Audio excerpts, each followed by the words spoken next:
Many people still think that high temperatures are something new and are unaware of the danger they pose. But periods of such abnormal heat increase the risk of heat stroke and accidents. Also, at a time when the body needs to recover, high minimum night temperatures can be especially stressful. In Uzbekistan, more than 4,000 people have been hospitalized because of abnormal heat across the country. The ambulance service received more than 130,000 calls in 4 days. Recently, more than 1,000 people have died as a result of the heat wave in several European countries, and the number of victims is increasing every day.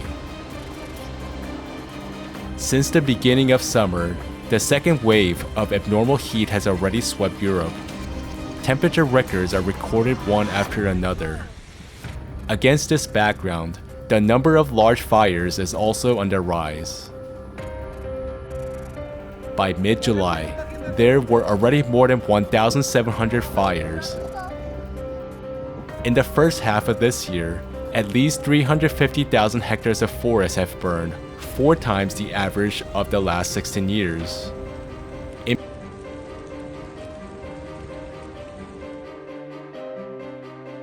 In Portugal, a fire destroyed the unique Arabida Natural Park. On July 14th, the weather station Pinau recorded a temperature of 47 degrees Celsius, which is a new extreme for July on the mainland.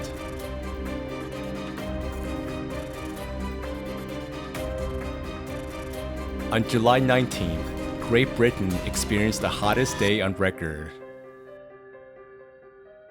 Because of the abnormal heat, forests and houses burned, asphalt melted on the streets, and railroad tracks overheated. Flights were cancelled at some airports as high temperatures damaged their runways. Hospitals were overflowing with victims of the debilitating heat wave. Well, I was sunbathing in my garden and then a massive black cloud come across. I looked up, that side of Wellington was on fire, and within an hour it spreads all the way to our house. So we've got a field outside our house that's on fire, all of our cars have gone. Well, I didn't really take no notice of it, like it was going to be like this magnitude scale, you know, but as far as that goes, you know, it's crazy the way it's gone.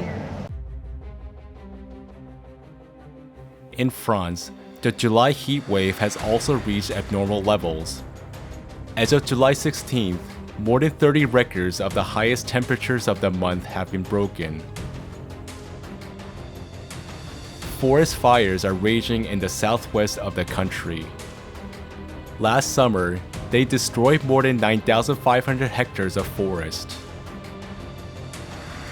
This year, a similar area in the Gironde department alone was devastated by fire in just 4 days.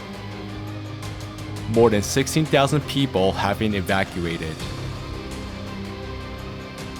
The Spanish capital had the hottest night on record.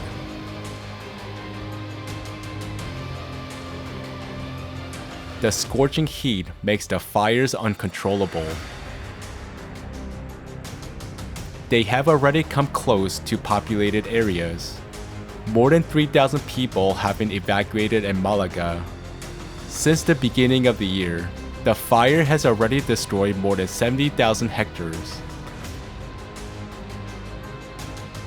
It is worth noting that this year, forest fires in Europe began much earlier than usual. Impotent. Powerless. I feel completely powerless. There is no solution. These villages were beautiful, with such a pleasant green landscape, and now the only thing we see is ashes. 2 men have already died, and I saw a friend of mine who was caught by the fire. He was running. It's terrible. We know, for example, that our house is completely burned. We also had a van arranged to travel. We bought the van when I retired, and now it's totally scorched. We have nothing. On the other side of the Strait of Gibraltar in northern Morocco, residents are also suffering from extreme temperatures that are more than 10 degrees above normal. Fires have caused casualties and the evacuation of more than 1,300 families. Flames are destroying forests and entire villages. Yesterday evening, I was with my family, and at one point we heard people shouting fire. So we left where we were to flee from the fire.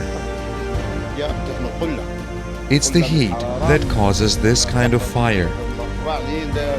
2 days ago was the last time the fire was far away from us. The fire reached our village yesterday at dawn, but we are confident that the firemen will put it out. We are afraid for our houses. A neighboring village has been completely surrounded by flames. The inhabitants have been evacuated by the fire brigade. But for the moment, we are safe from the fire. We invite eyewitnesses of climate disasters as well as anyone who has specific knowledge of such events to be interviewed. Please contact us, share your story. For the whole world to know the truth, participation of every person is important.